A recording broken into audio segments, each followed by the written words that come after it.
আজকে তোমাদের সাথে শেয়ার করব কাবলি ছোলা আমার স্টাইলে কীভাবে বানাই সেটাই তোমাদের সাথে শেয়ার করব। Welcome to Saida cooking. তো কাবলি ছোলাটাকে আমি সারা রাত ধরে ভিজিয়ে রেখেছিলাম, এরপরে আমি প্রেশার কুকারে করব সিদ্ধ।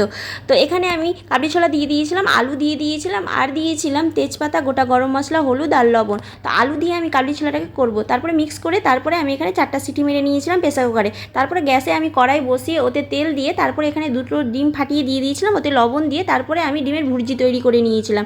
তারপরে ডিমের ভুর্জি হয়ে গেছিলো, তুলে নিয়েছিলাম। তারপর ওই কড়াইয়ের মধ্যে তেল দিয়ে ওতে দিয়েছিলাম গোটা জিরা।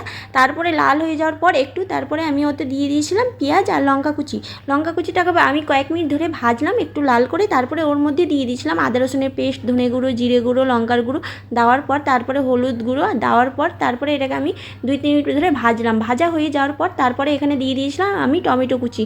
তারপরে আমি এখানে ভালো করে কষিয়ে ওতে একটু জল দিয়ে তারপরে ভালো করে মশলাটা কষালাম। তারপরে এখানে আমি আলুটাকে হাতে ভেঙে দিয়ে দিয়েছিলাম। তো সবটাই আলু দিয়ে দিয়েছিলাম না, কারণ আলু একটু বেশি হয়ে গিয়েছিলো। তো এখানে আমি কষানো হয়ে গিয়েছিলো সব কটা মশলা। তারপরে এখানে আমি ডিমের ভুর্জিটা দিয়ে দিয়েছিলাম, কাবলি ছোলাটা দিয়ে দিলাম, জল সহ ছিল সেদ্ধ করা, ওটাই সবটাই দিয়ে তারপরে আমি ভালো করে ফুটালাম। ভালো করে ফুটিয়ে স্বাদ মতো লবণ দেখে তারপরে আমি শেষে দিয়েছিলাম অল্প একটু চিনি আর ঘি।